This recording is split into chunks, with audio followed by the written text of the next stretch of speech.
Good morning, friends. At the outset, let me thanks Professor Maniar for giving me this wonderful opportunity. What a beautifully titled course. And obviously, sir, when Dr. Nagpal is sitting just next to you and you are also one of the senior, I would just read out the title, Ring in the New. He never says that don't try to learn the newer things. Ring in the new, but pause before you ring out the old. Very truly said, sir. And halt. For old is often gold. So the gold is sitting over there, and just next to the gold, Kohinoor is sitting over there. So obviously,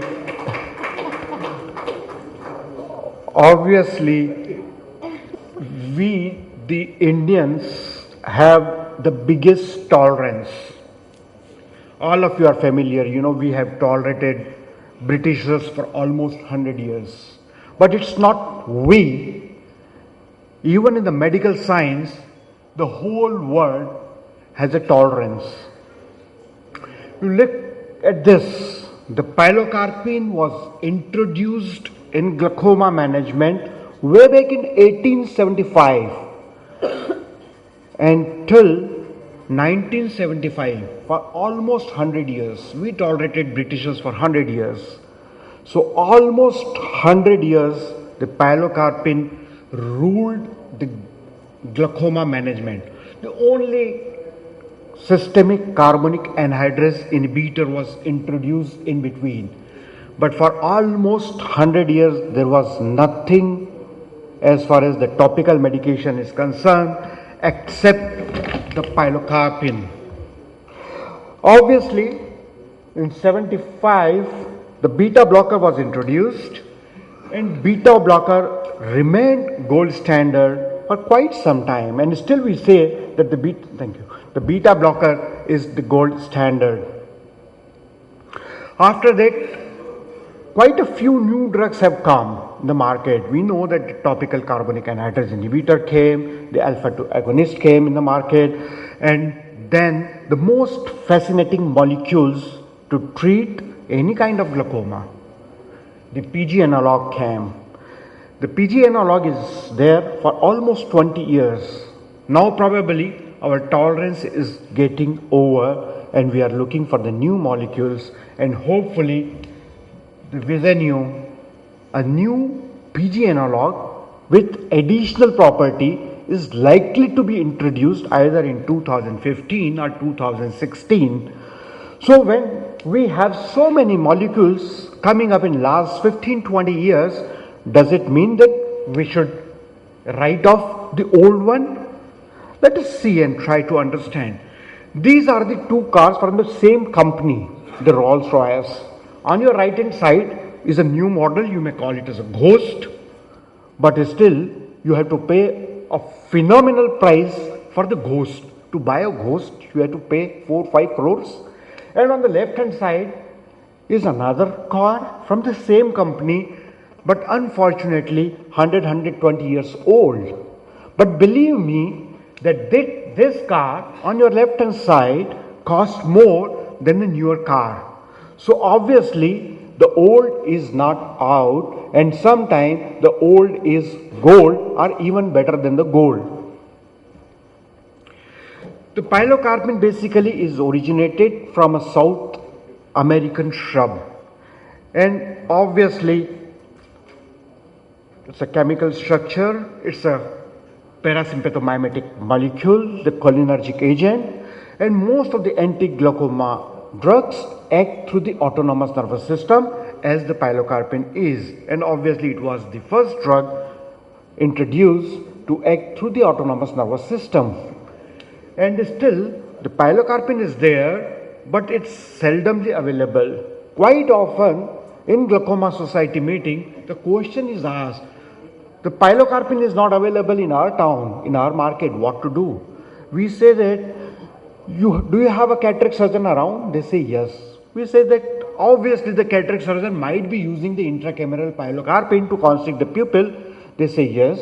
So we say, okay, take out that ampoule and can use as a drop as well. Why not?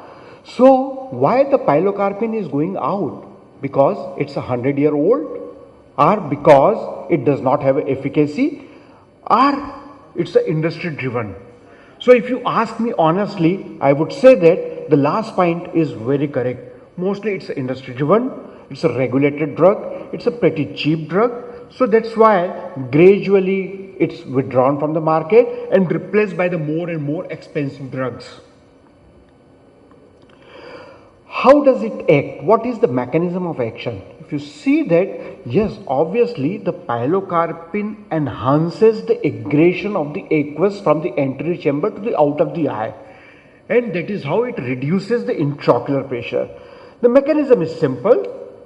It constricts the pupil by having the action over the sphincter muscle of the iris, and once it constricts the pupil, then obviously the crowding of the iris at the angle is prevented, and you have a wider trabecular meshwork available for the aggression of the aqueous outflow, which obviously goes out of the eye through the canal of the Schlemm.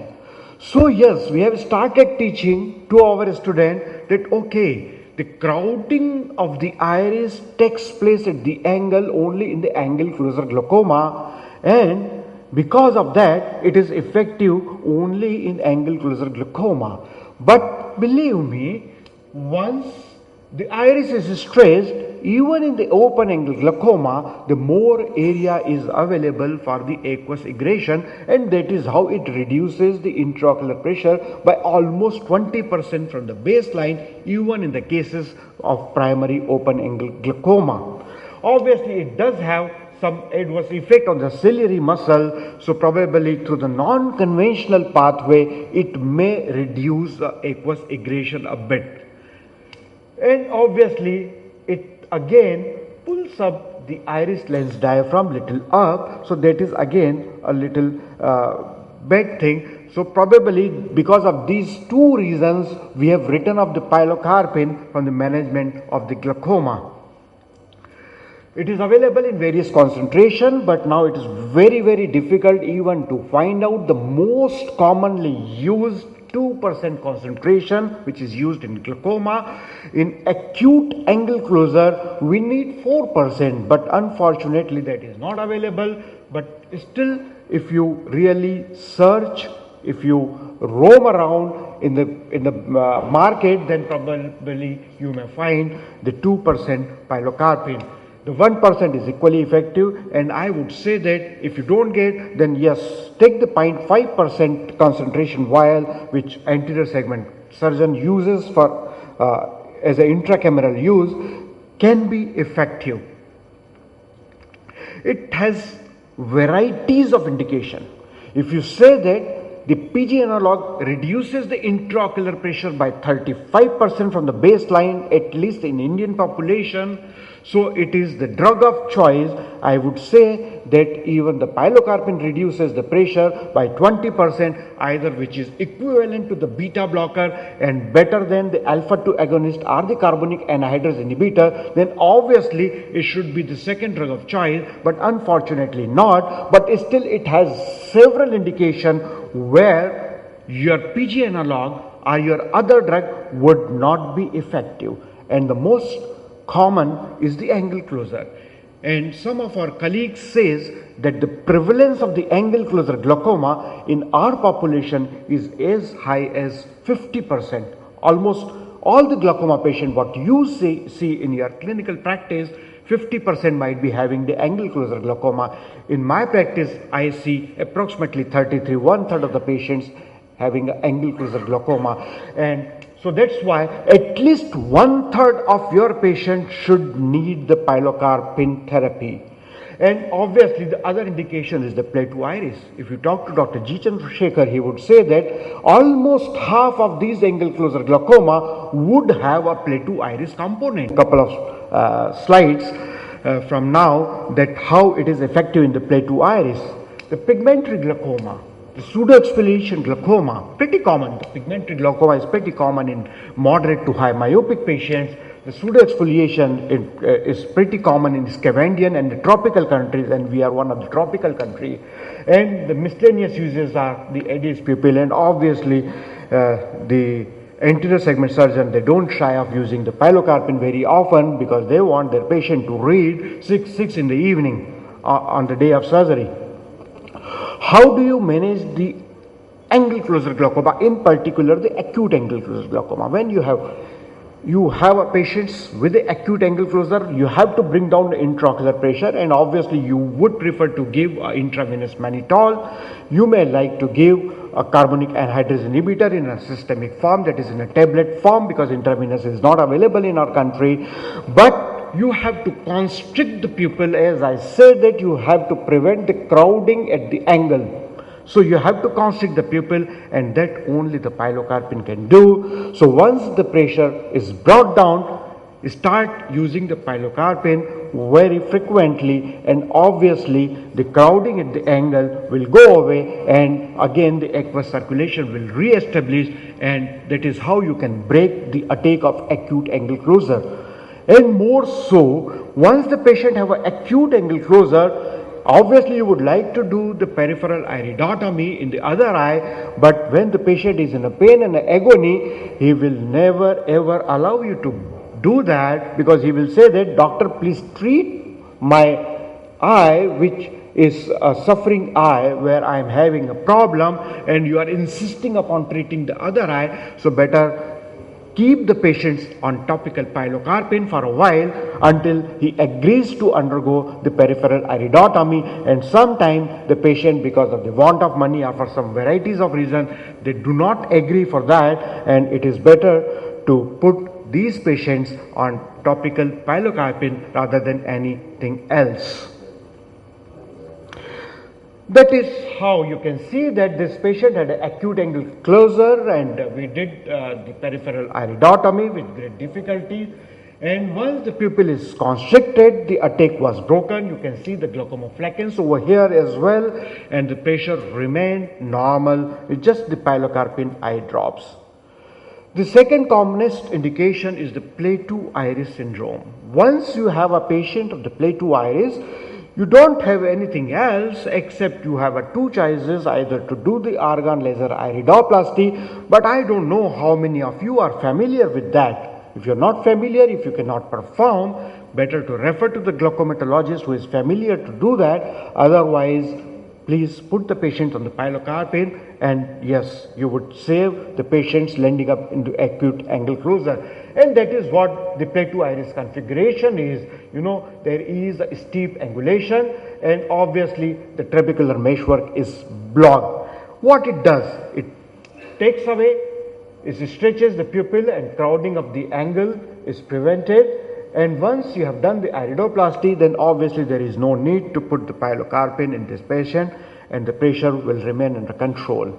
Pseudo exfoliation, some of you may ask that how it would help in the pseudo exfoliation, but when there is a movement of the iris and it rubs the anterior surface of the lens, then there is a more liberation of the exfoliative material, and it causes the elevation in the IOP. So you want a least mobile pupil, and the pilocarpine does help in doing that. And the same mechanism works for the pigmentary dispersion syndrome as well.